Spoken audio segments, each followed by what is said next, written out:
Thank you guys for coming back.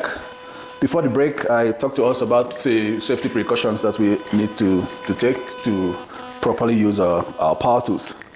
And like I told us, we're going to be talking about the circular saw today. Now this is the most popular, if I'm not mistaken, power tool that every carpenter would normally use. Now, the versatility of this tool as well as its application makes them very, very endearing to every carpenter. The important thing that we need to know about the circular saw is the direction of the rotation of the blade. The circular saw rotates this way. So this is your circular saw. That means that this blade is going to be rotating from down up. What that means is that the good side of your material has to be the side that is under. Again, like I said, make sure you have a good stance. Make sure you have a good control of your material before you make your cut. So let's just give us a little demonstration here. So cutting any material, make sure that your fine end is the side that is at the bottom. Now, another important thing I want us to also know about the circular saw is the size of the saw. As you can see, these are two different sizes, and the size of your saw is usually determined by the maximum size of the blade of each circular saw. Now, usually it comes in, this is 6.5 in diameter, so the diameter of your blade determines the size of your saw. This is a 6.5 inch circular saw. This is a 7.25. As you can see, this blade is of a larger diameter than this. We also have the 8.25 size, and that also determines how deep you can cut. And I will explain that when we get to how you can set the various depths of the circular saw. So I also demonstrated earlier on the direction of the blade so that we don't make any mistake about that, and to ensure that if you need to make a fine cut, that has to be the side that is below. Another important thing to know about the circular saw is the guards. I talked about it when I was explaining safety for power tools, but for this power tool, there are two sets of guards. This is the stationary guard, which is on top of the blade, and then you have the retractable guard. Now this guard moves as you are making a cut and then rolls back once the cut is completed to cover the blade and ensure that there is no injury while the blade is still running before it comes to a complete stop. So the guards are very important. Make sure that your guards are functional. Make sure that they are all in place. The only time you can manually release the retractable guard to make a cut is when you're making a plunge cut. So let's say you want to make a rectangular hole. Obviously, you would need to do a plunge cut. A plunge cut is a cut that you do not start from the beginning of your material. You want to make a hole within the material. So for a plunge cut, usually you make your marks where you want your holes to go in, and that's the only time that you can extend your guard. So making a plunge cut, ensure that you line up your blade with the position of your hole, tilt your circular saw up, start your blade, and then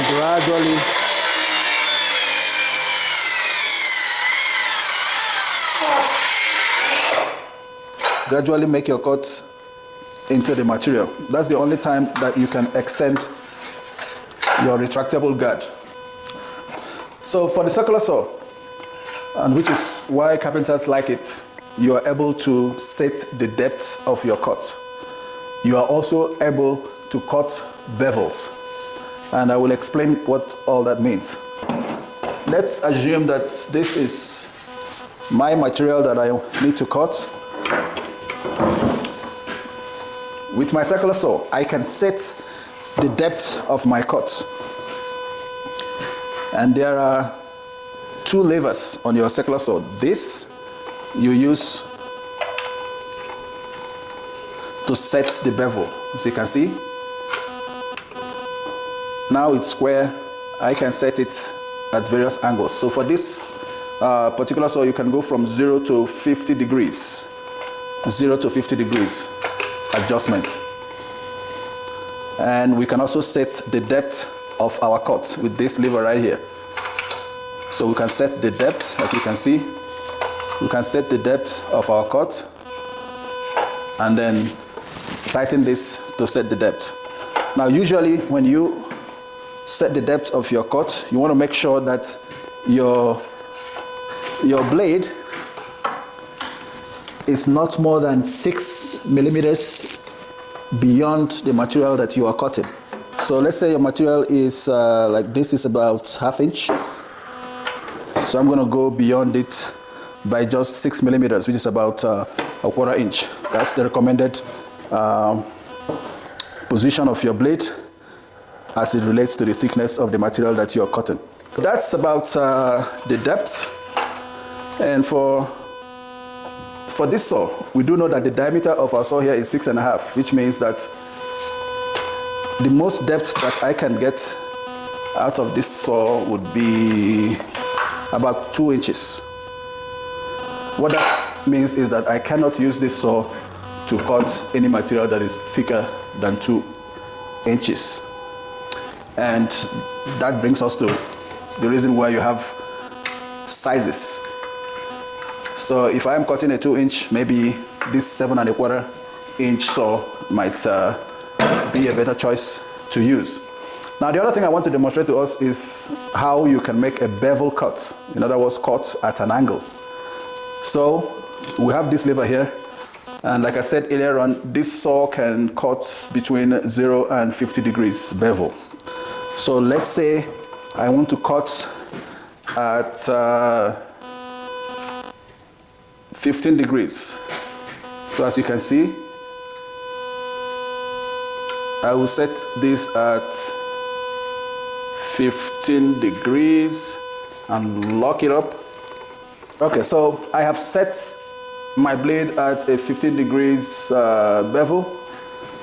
So what that means is that if I'm cutting this material, it's going to be cut at a 15 degrees bevel.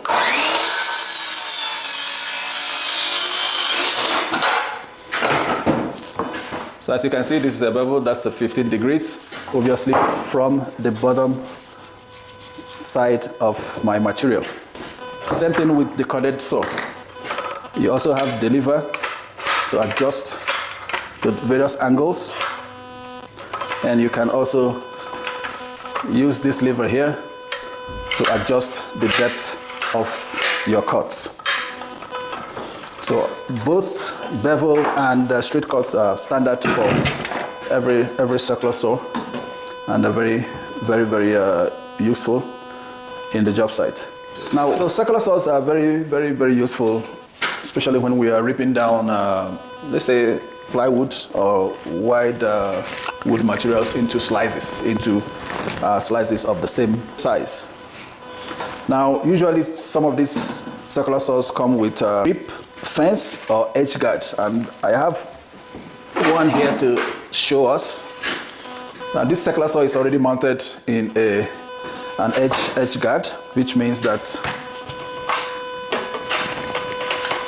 this goes from 1 inch to about 24 inches.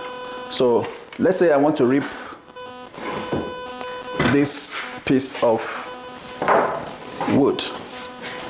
With this and my circular saw, I can determine the sizes of the slices that I want to cut, and with this guard I can cut continuously and having exactly the same thickness of the slices. So rather than cut one at a time, I can set my depths and lock it up and continue just to rip, and I'm going to have the same size of slices all the time. So this is an edge guard mounted on a circular saw, and with that I can rip the full size of plywood into 1 inch, 2 inch, 3 inch slices without having to adjust all the time. All I need to do, because the fence is already set, I can rip as many slices as possible with my circular saw. So important to let us know about the circular saw is something that happens most of the time when you use the circular saw, and it's called the kickback. Now remember, this is a circular saw, and remember that the blades are rotating. Sometimes the blades will bind on the wood, forcing the circular saw to throw back, and that could cause injury if it hits the operator. It could also cause damage to the material that is close by. So very important that we avoid kickbacks while using our circular saw. Now, how could you have a kickback? Sometimes you could have a kickback when you are cutting on a material and then you leave the direction or the straight line that you are cutting. That could cause your blade to bind with the wood and then having a kickback. So while you're using a circular saw, ensure that all your cutoffs fall off from the material. So for instance, this. I have to make sure that once I cut, this piece will fall off. On no account should you cut in between two workhorses. As you can see, if I cut here, this piece and this piece are going to bind together with my blade. Is going to cause a kickback. So I cannot cut in between two workhorses. All I need to do is to bring my material and cut here so that this piece will fall off once I cut. So that's one of the ways to ensure that you don't have a kickback. You can also have a kickback when you lose the right direction of your cut and you want to cut backwards. That is a no-no for circular saws. Do not, for any reason, pull your saw back and cut backwards. What you do is to stop the cut, remove your saw, and start afresh. And make sure that you are running your saw through the correct straight line. Circular saws, very useful in the job sites, very useful in your workshop. Every carpenter must have them. Every carpenter has them. But it's important that you use them and you use them properly. Make sure that you use them safely.